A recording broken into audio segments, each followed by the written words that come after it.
In the beginning of the episode, we see Ned Stark, Sansa, and Arya arrive in King's Landing with the royal entourage.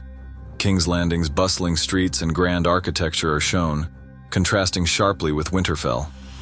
Ned is about to dive into the complexities of royal politics as Hand of the King, a role he is reluctant yet honor-bound to undertake.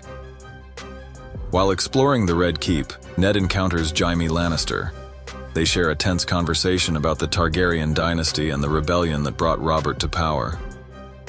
Jaime's smugness and Ned's unease underscore the disdain between them, as well as Ned's disapproval of Jaime's Kingslayer reputation. In the throne room, King Robert has pardoned Arya for attacking Joffrey in the previous episode, but tensions between Arya, Sansa, and Joffrey remain.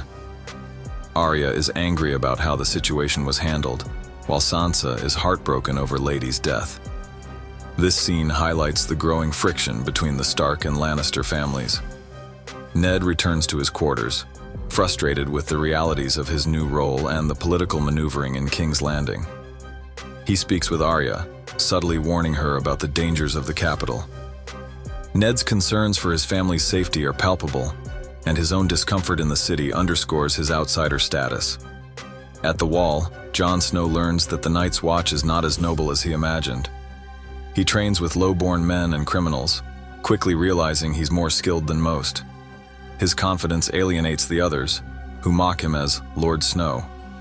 Jon's first taste of true brotherhood and humility begins here. Tyrion observes the Night's Watch's disrepair and the poor state of its recruits.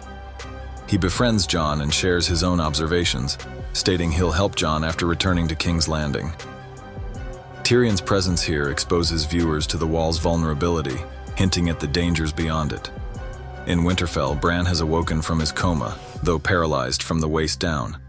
Robb is curious by his brother's condition, and Bran struggles to understand why he fell.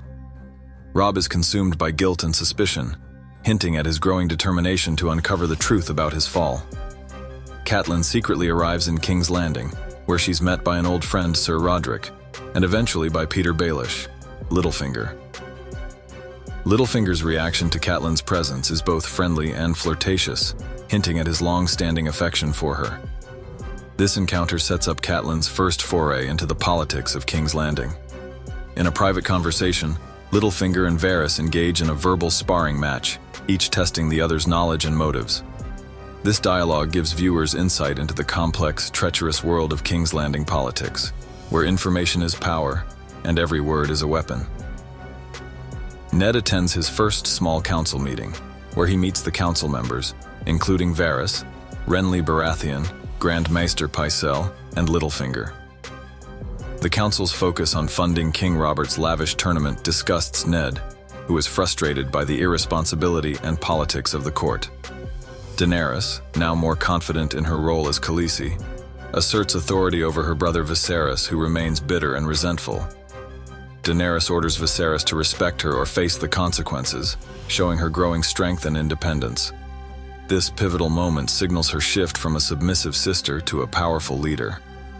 Ned, aware of Arya's unique interests, arranges for her to train with Syrio Forel, a renowned Braavosi swordsman. Their first lesson is an exciting introduction to Arya's potential as a skilled fighter and reflects her fierce independence. Syrio's unorthodox style is foreign to Ned, who begins to question his daughter's path. As Tyrion prepares to leave the Wall, he and Jon exchange a heartfelt farewell. Tyrion's acknowledgement of Jon's hardships and kindness solidifies their bond. Tyrion promises to send word of the Wall's poor conditions to King's Landing, though he doubts anyone will care. This solidifies Jon's commitment to the Night's Watch and the struggles he will face. Littlefinger informs Catelyn that the dagger used in the assassination attempt on Bran once belonged to him, but now belongs to Tyrion Lannister. This revelation fuels Catelyn's belief that the Lannisters are behind Bran's fall and the attempt on his life, setting in motion her desire for justice.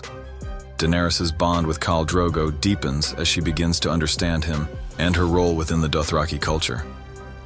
Her compassion and increasing influence over Drogo hint at her burgeoning power and her ability to adapt to her new life.